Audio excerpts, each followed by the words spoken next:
क्या बोलेंगे? ये ना जी CFT, तभी तो बनेगा CFT। तो ये VBT के बाद ही CFT होता है, आता है क्रिस्टल फील्ड थियरी। ये भी शेष है VBT के जैसा, ये भी खास होता है। इससे क्या सीखेंगे आप? सब कुछ वही सीखोगे जो वहां पर सीखे थे, समझ गए?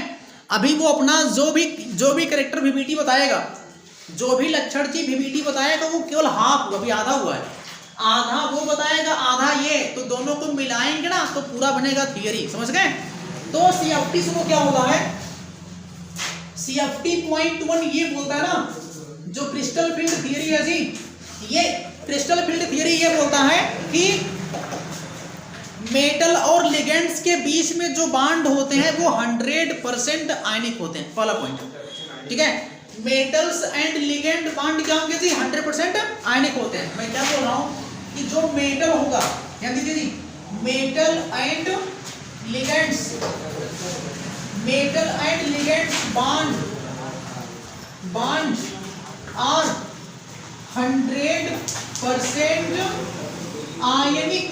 ध्यान दीजिए जी, क्या होगा? 100% आयनिक होगा। पॉइंट 1 है CFT का, पॉइंट 1 जी, metal and ligands bond are 100% ionic. Metal और लिगेंड्स के बीच में जो बंध होगा वो 100% आयनिक होता है। क्योंकि बांड 3 टाइप के होते हैं, आयनिक होता है कोवैलेंट, कोऑर्डिनेट ना जी, आयनिक बंध, उपसहसंयोजी बंध, और क्या होता है जी? सहसंयोजी बंध। लेकिन ये क्या होगा? पूरा का पूरा आयनिक होता है। Point number 2, CFT point number 2 क्या बोलता है कि ये जो CMA होते हैं, CMA के पांचों जो D कक्षाएं होंगे डिजेनरेट होते हैं। देखो डिजेनरेट, मैं क्या बोल रहा हूं? 5D orbitals of CMA। ध्यान दीजिए जी, 5D ऑर्बिटल्स ऑफ CMA मतलब सेंट्रल मेटल एटम के पांचों D कक्षाएं। D में कितनी कक्षाएं होती हैं? 5 कक्षाएं। तो सेंट्रल मेटल एटम के पांचों D कक्षाएं क्या होंगी? समान ऊर्जा की होती है। क्या होंगी? इसको बोलेंगे डीजेनरेट। क्या बोलेंगे इसको? डीजेनरेट माने समान ऊर्जा की होती है। मैं क्या बोल रहा हूँ सुनिए, दिखा रहा हूँ। जैसे डी में कितनी कक्षाएं होती है? 5 कक्षाएं। 5, सबकी ऊर्जा सेम होती है, सबकी ऊर्जा सेम होती है। इलेक्ट्रॉन कैसे बनेंगे? हुंड के नियम से, एक यहाँ पर, फिर यहाँ, फिर यहाँ, फिर यहाँ, फिर यहाँ, है कि नहीं? इलेक्ट्रॉन भरेंगे हुंड के नियम से। तो यही बोलता है CFT की पांचों D कक्षाएं क्या होती हैं? समान ऊर्जा की होती है, डीजेनरेट होती हैं।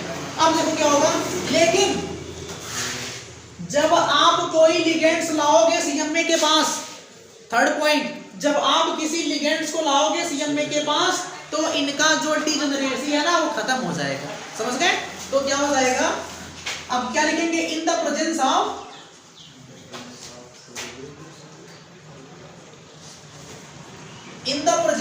लिगेंड्स,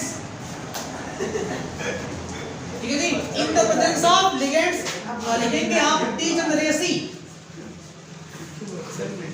डीजेनरेसी ऑफ ऑर्बिटल्स या D orbitals, degeneracy of D orbitals क्या हो जाएगा जी? आर डिस्टर्ब, क्या हो जाएगा? डिस्टर्ब्ड हो जाएगा। ये बड़ा विशेष पॉइंट मैं बोल रहा हूं, सुन लीजिए।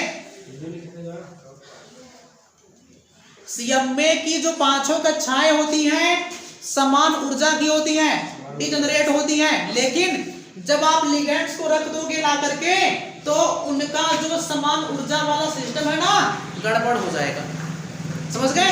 ऐसे में क्या होगा जी? वो स्प्लाइट कर जाएंगे। क्या करेंगे? स्प्लाइट कर जाएंगे। ध्यान दीजिए, उसमें क्या हो जाएगा? स्प्लाइटिंग। उसमें क्या हो जाएगा? स्प्लाइटिंग हो जाएगा, वो टूट जाएंगे, स्प्लाइट कर जाएंगे, समझ गए? और ये जो स्प्लाइटिंग का नेचर होता है जी, ये डिपेंड कर दो बातों पर डिपेंड करता है। स्प्लाइटिंग का जो नेचर गुण होगा वो डिपेंड कर दो बातों पर डिपेंड करेगा। पहली बात तो ये होती है कि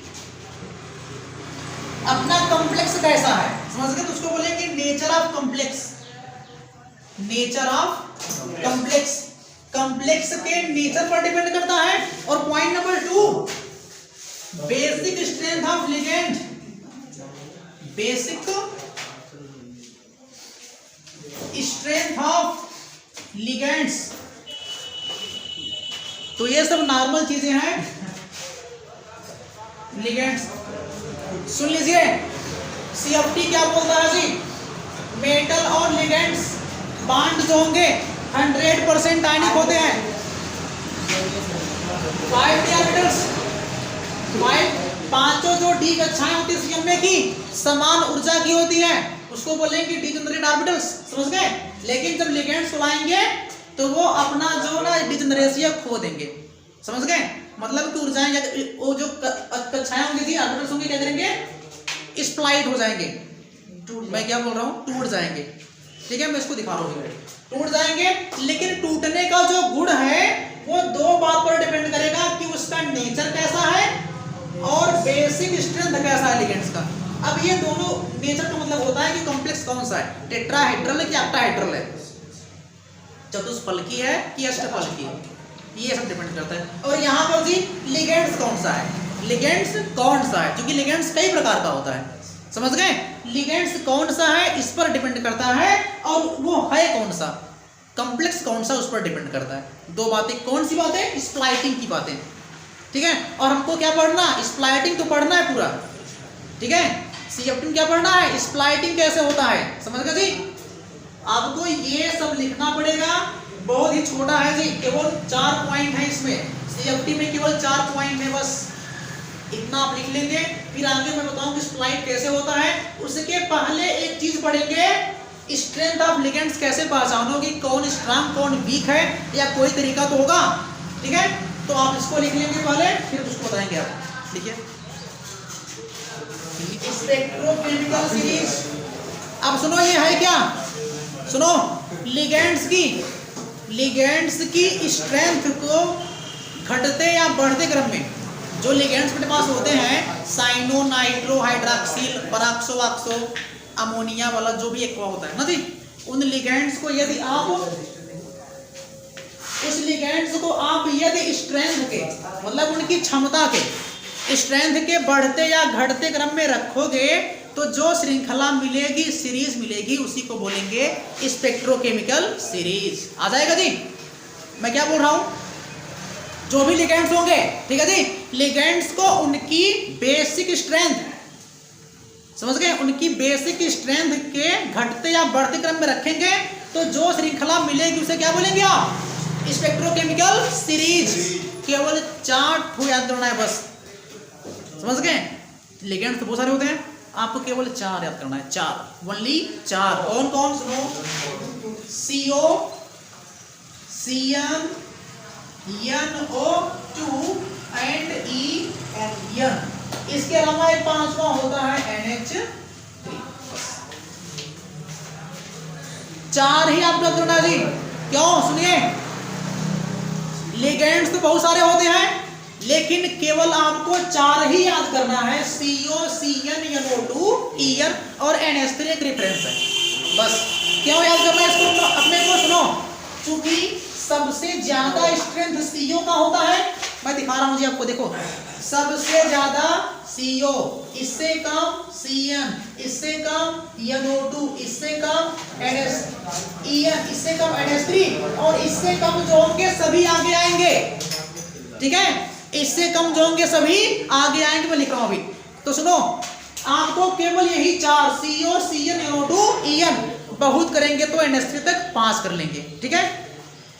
आपको केवल यही 4 याद करने हैं, क्यों, क्योंकि सुनो, इन्हीं चारों को जी, इन्हीं चारों को केवल बोलते हैं स्ट्रांग लिगेंड। इन्हें क्या बोलेंगे, स्ट्रांग लिगेंड, ये खास है जी, केवल इन्हीं को बोलते हैं स्ट्रांग लिगेंड्स। इसके बाद जो होते हैं सब क्या होते हैं, वीक होते हैं।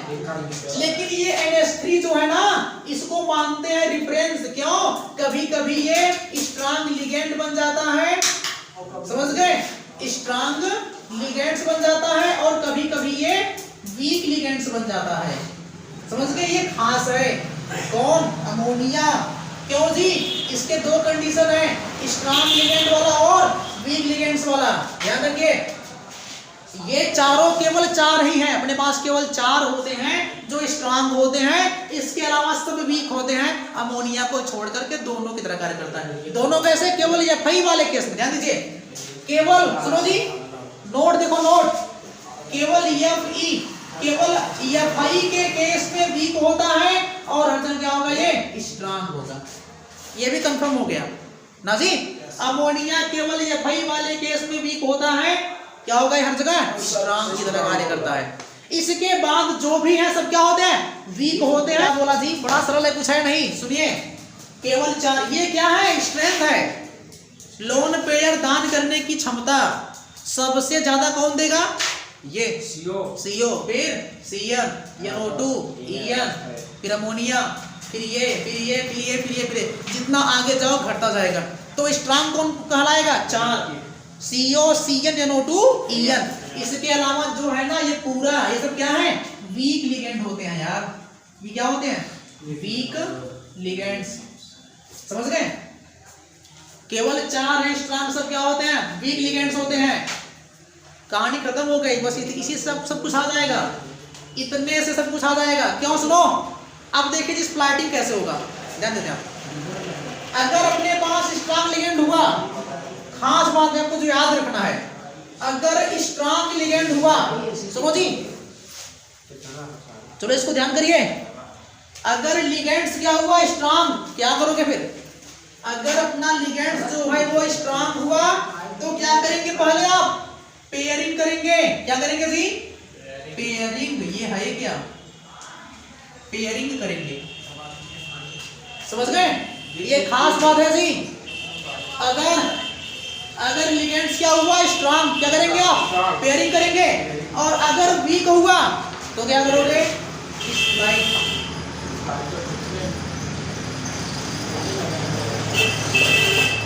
बस केवल इन्हीं दोनों से आप सीख जाएंगे। अगर स्ट्रांग हो क्या करेंगे? पेयरिंग करेंगे, जी स्प्लाइट करेंगे। भाई बोल क्या रहा हूं, सुन लीजिए। जैसे अगर ये बोला जाए कि आप, सुनो जी, कि आप D5 भरिए। क्या भरिए? D5 नहीं, D5 नहीं। चलो इसको बताएंगे बाद में, अभी समझ नहीं पाएंगे अब मैं क्या कर रहा हूं। कहो एक एग्जांपल दे दिया जाए, सुन लीजिए। ये सभी तो हो गया। एक पॉइंट है, स्प्लाइटिंग कैसे होती है, सुनो जी। एक नोड पॉइंट फिर से जी सेकंड, ये क्या था? स्पेक्ट्रोकेमिकल सीरीज था। सेकंड नोड क्या? स्प्लाइटिंग का। सुनो, स्प्लाइटिंग होता कैसे है? स्प्लाइटिंग होता कैसे, क्या होगा? पहली बात तो डी कक्षाएं क्या होती हैं? सेम होती हैं। सुनो जी, आपको बोला गया कि डी कक्षाएं डिजेनरेट होती हैं। 5 कक्षाएं होती हैं डी में। क्या बोलेंगे? एक को DXY नाम दो जी, और क्या बोलेंगे? DYZ, DZX, एक को बोलेंगे DX² माइनस Y², एक को बोलेंगे DZ², नाम है इसका। तो बोलेंगे -2 -1 0 +1 +2, क्वांटम संख्या से बोल रहा हूं मैं। DXY, DYZ, DZX, DX² minus Y², ठीक है जी, इसका नाम है, इसे बोलेंगे DZ²। अभी ये क्या है? डिजेनरेट है। लेकिन जब आप लिगेंड्स लाओगे, बताओ वो क्या? जब आप इनके बीच में क्या लाएंगे जी? लिगेंड्स। ध्यान दीजिए, क्या लाएंगे? लिगेंड्स। तो ये टूट जाएगा। क्या करेगा? टूट जाएगा। कैसे टूटेगा? देखिए, टूटेगा 2 पार्ट में। एक जगह ऊपर 2 कक्षाएं बन जाएंगी और नीचे 3 कक्षाएं बन जाएंगी। यही तो खास है जी। सुनो, ऊपर 2 कक्षा, नीचे कितने बन जाएंगे? 3 कक्षाएं। अब सुनो क्या जी, अब जो 2 कक्षाएं ऊपर गई है, कौन बन जाएगा? एक जाएगा DX² माइनस Y² और एक DZ²। यहाँ पर कौन आएंगे? DXY, DYZ, DZX। इन DXY, DYZ, DZX इनकी ऊर्जा कम होती है। इनमें क्या होगा? ऊर्जा कम होती है, तभी तो गया नीचे। और जिसका ज्यादा कहां जाएगा जी? ऊपर। समझ गए? स्प्लाइटिंग ऐसे होता है। इन दोनों को सुनो, इन दोनों को बोलेंगे आप नया नाम से। क्या बोलेंगे? EG orbital. क्या बोलेंगे इन दोनों को? EG orbital. ध्यान रखेंगे, जिसे क्या बोलेंगे? EG orbital. समझ गए? और इनको क्या बोलेंगे आप? इनको बोलेंगे T2G ऑर्बिटल। इन्हें क्या बोलोगे? T2G orbitals. बड़ा खास है जी ये। जब भी ड्यूब कोष की कक्षाएं स्प्लाइट करेंगी, कब करेंगी? लिगेंड्स लाओगे तब। दो बनाएंगी, एक को बोलेंगे Tg ऑर्बिटल, एक को बोलेंगे T2G ऑर्बिटल। समझ गए? इसकी ऊर्जा ज्यादा होती, इसकी कम होती है, बट जाएगा। अब कहां स्प्लाइटिंग कैसे होता है? हमने क्या बोला? स्ट्रांग है कि वीक है? अगर स्ट्रांग है तो क्या करेंगे? पेयरिंग करेंगे। कैसे? आपको बोल देंगे ना कि आप डी वाले उपकोष में लिगेंड्स के साथ मान लीजिए कि क्या है? स्ट्रांग लिगेंड है। क्या जी? स्ट्रांग लिगेंड है। स्ट्रांग लिगेंड मान करके आप D5 भरो। क्या भरो? D5। कैसे भरोगे? सुनो, अगर स्ट्रांग लिगेंड है क्या करेंगे? पेयरिंग करेंगे। कैसे? मैं पेयरिंग मतलब क्या, सुन लीजिए क्या होता है। एक देखो यहां भरोगे ना जी, एक यहां भरेंगे, फिर 2, फिर 3 भर लिए। अब यदि लिगेंड स्ट्रांग है, क्या है जी? स्ट्रांग है, तो इस वाले केस में आपको स्प्लाइट नहीं करना है। मतलब कि 1, 2, 3 भरे, आप यहां पर नहीं जाओगे। कहां भरेंगे जी? यहीं पर फिर से पेयरिंग कर देंगे। मैं यही बोल रहा हूं, आपको यही सीखना है। हुंड के नियम से 1, 2, 3, 4, 5 करते हैं, लेकिन हुंड का नियम काम नहीं करेगा। क्यों? चूंकि हम लिगेंड कौन सा है? स्ट्रांग लिगेंड है। इस वाले केस में पहले क्या करेंगे? आप पेयरिंग करेंगे। पहले जोड़ा बनाओगे, ये पूरा भर जाएगा तब आगे जाओगे। इसका नियम है, इसी को बोलते हैं पेयरिंग करना। तब सिंगल भरो, पहले पूरा भर जाएगा तब यहाँ शुरू करेंगे आप। यही तो खास है ना। अगर वीक लिगेंड हुआ तो क्या करेंगे? स्प्लाइटिंग करेंगे, उठा करके यहाँ से यहाँ पर लाओगे, फिर 5 आप दोहराएंगे नहीं। लेकिन अगर स्ट्रांग हो तो क्या करेंगे? आप दोहराएंगे। समझ गए? पहले डबल कर लेंगे, बचेगा तो ऊपर जाएंगे। यही खास है जी। छापिए।